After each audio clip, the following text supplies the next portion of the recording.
The line at the bank was long, but none of the waiting customers noticed. It wasn't the kind of place you'd expect a scene to unfold. But today, a simple transaction would ignite a series of events that would change everything. A black woman, well-dressed, stood patiently at the counter, her posture confident but her eyes tired. The teller, a young man in his 20s, barely glanced at her as he mechanically processed the transaction. But when he caught sight of her ID, his smile faltered, just for a split second. He knew her name, knew it from the news, but he didn't know this.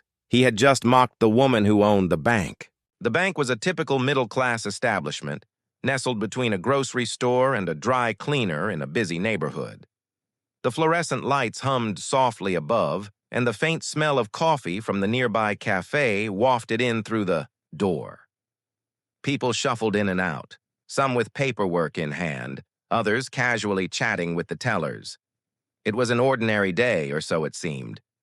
She had arrived like any other customer, her high heels clicking against the marble floor as she approached the counter. The teller greeted her with a rehearsed smile, his eyes scanning the queue behind her, clearly eager to move on. He was young, freshly out of college, with a sharp jawline and a self-assured air, not realizing the weight of his words until they left his lips. "How can I help you today, ma'am?" he asked, his eyes already shifting to the next person. "Just a deposit," she replied softly, placing the check in front of him. The teller glanced at the check, then back at her. His gaze lingered on her name and something clicked. He couldn't help it. He let out a small chuckle, one that was too quiet to be heard by anyone else in line, but loud enough for her to notice. "Must be nice," he muttered under his breath, half to himself, as he began to process her deposit. The woman's fingers tightened on the counter, but she said nothing. She knew exactly what he was implying.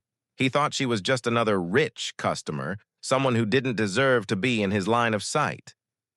A thought crossed his mind. A woman like her couldn't be anything more than a trophy wife or a high society figure. How could she possibly know anything about real work? But what he didn't know was that she wasn't just some random woman with money to burn. She wasn't here to make a deposit from an inheritance or some handout. In fact, her name wasn't just on the check, it was on the building, and she was about to make sure he knew it. As the teller continued processing the deposit, the woman's thoughts began to race. She'd always been good at keeping her composure, especially in moments like this, when society's assumptions about her and others like her reared their ugly heads.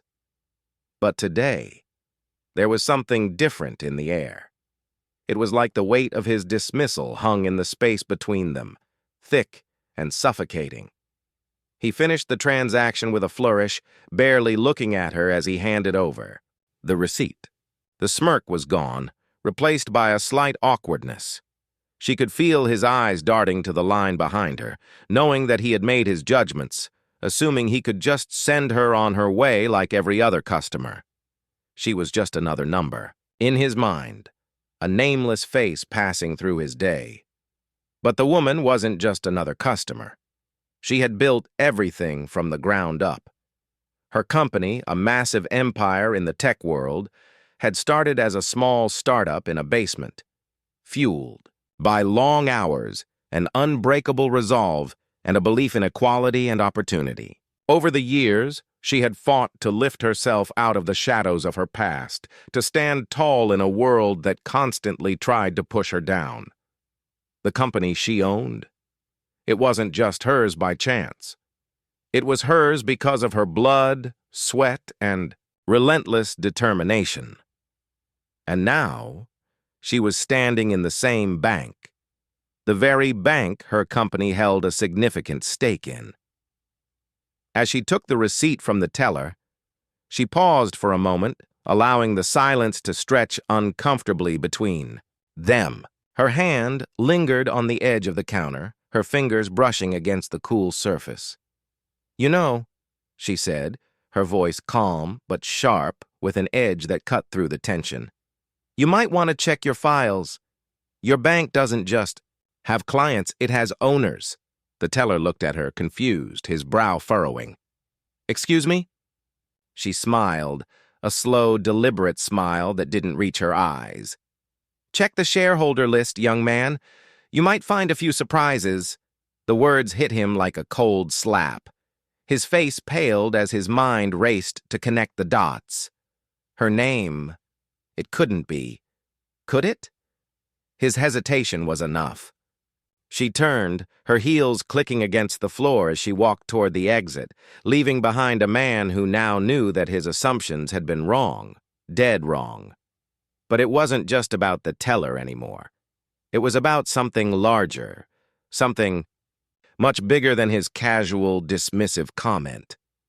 The moment was a catalyst, one that would ripple through the very foundation of everything he thought he knew. The door closed behind her with a soft click, and she stepped into the cool air of the city once more. But this time the weight she carried wasn't a burden. It was a power she had earned, a quiet strength that radiated from her every step. She had done more than challenge the system. She had shaken it to its core. Her phone buzzed again, but this time it wasn't a message. It was a flood of notifications, news alerts, and social media posts. The story had already begun to spread, rippling through the digital landscape like wildfire. Her name was now tied to the headline that no one had expected. Racist teller mocked black woman at bank, then learned she owned the whole company. She smiled to herself. There would be questions, there would be doubts.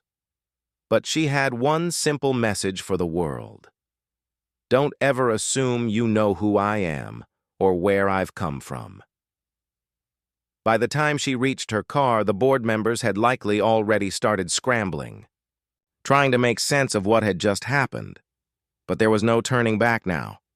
She wasn't just a businesswoman. She wasn't just a figurehead. She was a force, a living testament to the resilience that no amount of ignorance or bias could extinguish. As she drove, her mind wandered back to that moment at the bank. The teller's smirk, his assumption that she was just another face in, the crowd, another woman with money to spare. And then, the realization, the sharp, cold moment when he understood just how wrong he had been. That was the true power of the moment. Not the money, not the business, but the truth that no one could take away. That a black woman in a world stacked against her had not only made it, but had built an empire, and she wasn't stopping now. The fight for respect, for equality, for the dismantling of these silent systems wasn't over. It was only just beginning. The more the world learned about her, the more it would have to confront its own biases. She reached her apartment, the lights of the city twinkling in the distance. Before she even stepped inside, she had already made her next decision. There was more work to be done. There were still too many people like the teller, too many systems that assumed her place without knowing the full story. But she had learned one thing: it only takes one moment, one shift to change the narrative, and this was just the beginning. The doors of the bank swung open, and the woman stepped out into the cool morning air, the weight of the moment settling over her like a cloak. She hadn't raised her voice, hadn't had to. The message had been clear. It was never about proving herself to people like him. It was about reminding herself of her worth, the long road she had traveled, and how far she had come. But as she walked away, her phone buzzed in her purse. It was a notification from her assistant, emergency board meeting, now. She paused, reading the message again. This wasn't the first time something had come up suddenly, but the timing was uncanny.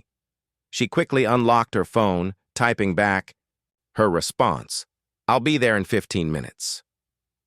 In those 15 minutes, her mind shifted gears. She had always been a woman of action, and this moment, though small in the grand scheme of things, had triggered something within her, a deep, undeniable need to expose the truth, to remind the world that assumptions, prejudices, and judgments could cost you everything. Today, it wasn't just about a teller. It was about every microaggression, every bias that had been silently overlooked for years. It was about dismantling the systems that perpetuated these injustices. When she arrived at the meeting, the room was already full.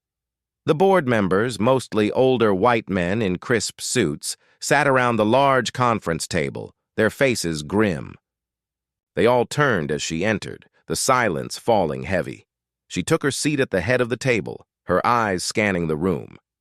"We have an issue," one of the executives began, his voice shaky, his hands gripping the edge of the table. "There's been a security breach, a significant one. We've been compromised in ways we didn't expect." She nodded, her fingers steepled together. "Tell me more." "It's a combination of internal leaks and a few key staff members turning against us. And there are rumors that some of our smaller stakeholders are about to go public. We could lose everything if we don't act fast." The tension was palpable, but she wasn't fazed. She knew that everything she had built, was about to face its hardest test, and she wasn't going to back down. "I think it's time we set the record straight," she said, her voice calm but unwavering. "About everything." The room went silent, everyone waiting for her next move. She reached into her bag and pulled out the checkbook, the very one she had used for the deposit earlier. Then, with a steady hand, she wrote a check for an amount that made the eyes of every person at the table widen. It wasn't just any check. It was a symbol, an unspoken challenge. "This is your wake-up call," she said, sliding the check across the table. "I just wrote that check to buy the very bank you all think you're running. I've been a shareholder all along, but I don't need to explain myself. I'm here to tell you that this is the last time you make assumptions about me." The executives shifted uncomfortably, their gazes dropping to the check, then back to her. Some of them looked like they wanted to speak, but the words never came. "Do you understand now?" she continued, her tone cutting through the silence like a blade. "This isn't just about the business. This is about respect. The respect you owe me and everyone like me who has had to fight for their place." The room was still. Her words hung in the air, reverberating with the truth of everything she had endured, everything she had overcome. And with that, she stood, leaving them all with the uncomfortable silence of their own realizations.